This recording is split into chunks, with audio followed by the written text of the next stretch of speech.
In 1883, a wealthy Australian lawyer purchased a yacht in the UK, and he had to get that yacht back home. Now, the problem with it wasn't really built for long sea journeys, so he had trouble talking anyone into sailing it for him. Finally, he did. He got a crew of 4 people to agree to it: Dudley, Stevens, Brooks, and a 17-year-old named Parker. And they head out on their journey, and they were doing okay for a while, but about 1,600 miles from the Cape of Good Hope, they ran into a big storm. And they were 700 miles from any land. And they ended up, the yacht sank, and they ended up on a lifeboat. They went for about a week without any food, and then they caught a turtle that they ate, and then they went weeks more without any food, and they were all starving to death. Parker, who didn't have a lot of experience at sea, made a fatal mistake and started drinking seawater. And he got very, very ill. And the other 3 talked about it, and they decided that they needed to eat something, and they were going to die if they didn't. And so they killed Parker, and they ate him. Weeks later, a ship passed, picked the 3 men up. There were the remains of Parker on the raft, and they all confessed to what had happened. So they were put on trial for murder, and they raised the defense of necessity.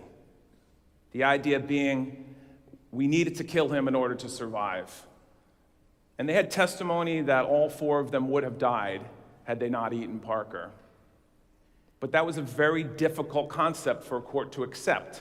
The idea that you could kill someone who wasn't posing a threat to you in order to save yourself. And the court rejected that defense and said, necessity cannot be a defense in these such situations, and this is murder, and then sentenced them to death. Now, after they were sentenced to death, Queen Victoria commuted their sentence because she believed that it was an extraordinary circumstance, that had anyone else been in that situation, they may have done the same thing, that it was better to save 3 lives than to lose 4. And so she acted as a sort of safety valve where the principle could be upheld that you cannot kill someone in this manner, that the law was upheld, but then they let them out the back door.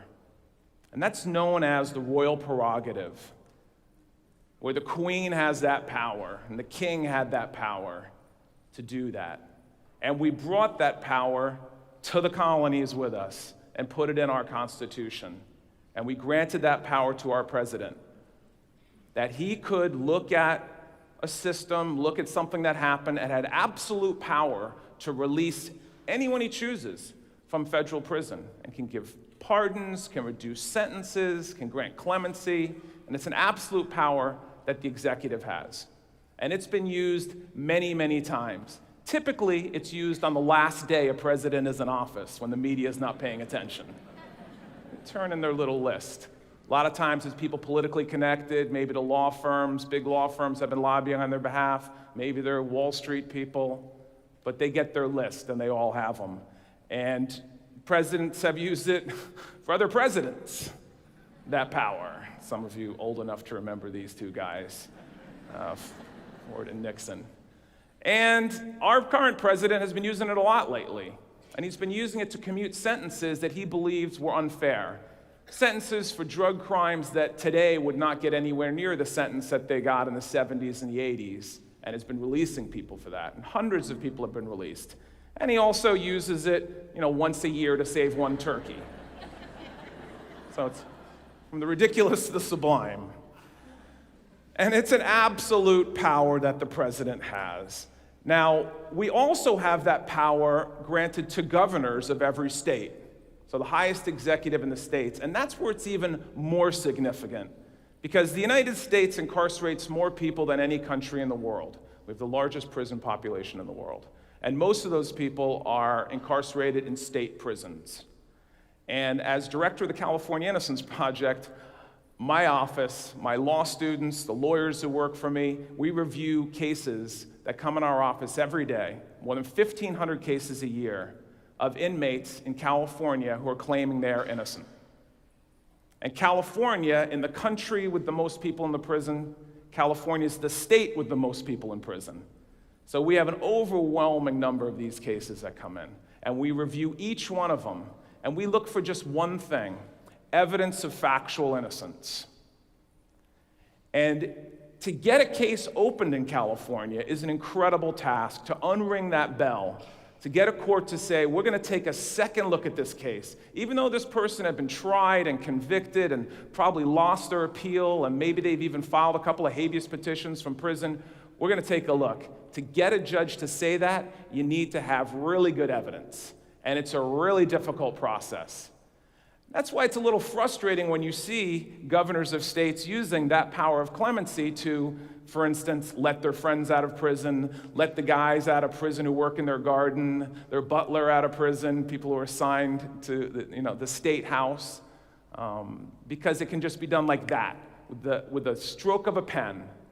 And in my world, and all the innocence organizations that operate around the world, and between all our organizations, by the way, we've released almost 2,000 people, strong cases of innocence using DNA, but we don't have that power that a governor has.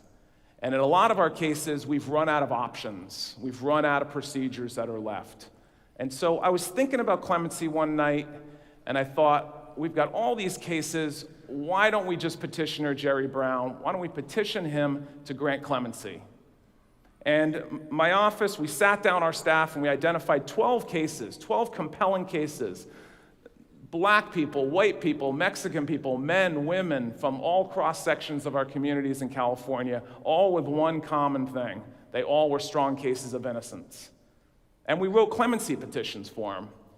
But then I thought, how are we going to get the governor's attention? Because the 165,000 inmates in California also write these clemency petitions. So I came up with this crazy, stupid idea that I would walk those clemency petitions from my office, a few blocks from here, to the governor's office in Sacramento. And that's what I did. Two lawyers in my office. Thank you.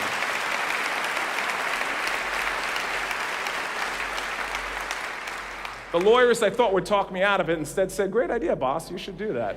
And two of them even volunteered to go with me, Alyssa Bierkol and Mike Samanchik. And we started walking, and we did rallies, and we went to high schools and colleges and talked, and family members came out of our clients, and people we got out of prison, like Brian Banks, who at that point was playing in the NFL, and he flew back from the Atlanta Falcons training camp to walk with us. And we had people we'd gotten out, their families, their friends, all kinds of people along the way cheering us on and keeping us going. And it's a long walk. I mean, just going through Camp Pendleton is a long walk. So, and at first you think, 15 miles a day it worked out to be about, but it was hot, and people say, well, I can walk 15 miles. Try to do it the next day, and the next day, and the next day for 712 miles. It's a very different thing. We were able to visit some of our clients in prison along the way. Got to visit Guy Miles in San Quentin, who's in prison even though 10 witnesses said he was in Las Vegas at the time this armed robbery happened in Orange County. And even though we have the 3 guys have come forward who admitted they committed that crime, but he's still in prison. And we ate the same food every day so we didn't get sick, and took lots of pills, and pushed each other along all those miles. We discovered there's no legal way to walk across California up the coast, so we were on train tracks and walking on the 101. That wasn't always well received by some people in law enforcement. And to give you a little flavor of it, here is what mile 450 looked like. Windy out here, coming across this plain. It's beautiful, but it is windy. Been fighting this wind for about an hour. Getting tired of it. Come on, time for the wind to stop.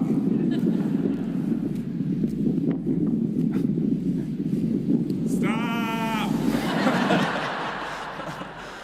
So it wasn't all fun. Thank you. And Big Sur, when you drive it, you don't realize how up and down it goes. It's big. But we finally got there, and we had about 150 people when we got there. It was like Forrest Gump. And we walk into Sacramento, and the governor agreed to have his staff meet with us, a meeting I tried to get for a year, but finally the media tension got us a meeting. And we presented these cases, and we pled to them. These are 12 innocent people. They really need to be released. You really need to look at these cases. And nothing happened.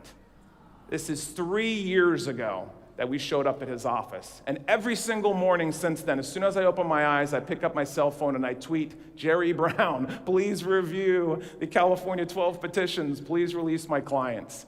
But we didn't do nothing and just wait. We kept fighting for their freedom.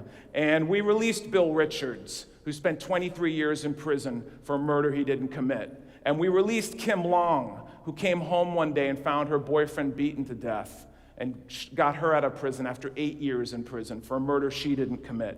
And we released Alan Jimenez, who spent 24 years in prison for this murder he didn't commit. And we released Mike Hanline, 36 years in prison for a murder he didn't commit. And that woman in the picture standing next to him waited 36 years for him to come home. That was his wife who waited all that time. All 4 of these people had compelling cases of innocence that finally the courts recognized. The other 8 are exactly the same. So I ask you to join me in this fight. It is something you can do today. You can follow me on Twitter and follow me on Facebook. And we have 800 and some days left in Jerry Brown's tenure to get this message to him, that if anyone should be granted clemency, why are we not first looking at the innocent people? We know innocent people are in prison. We know it's been documented. Why not look at those cases? And I want to finish by asking each one of you just to close your eyes for a minute and think back in your life to a time when you were accused of something you didn't do, and think about how that feels. Now imagine getting arrested for that. Now imagine going to trial for that. Imagine all your family's resources being expended on that trial. Imagine everyone in your community believing you're guilty of that crime. And now imagine going to prison and waking up every day in that cell knowing that you're innocent and shouldn't be there. It's a surrealistic nightmare that no one should go through. Thank you all for your time.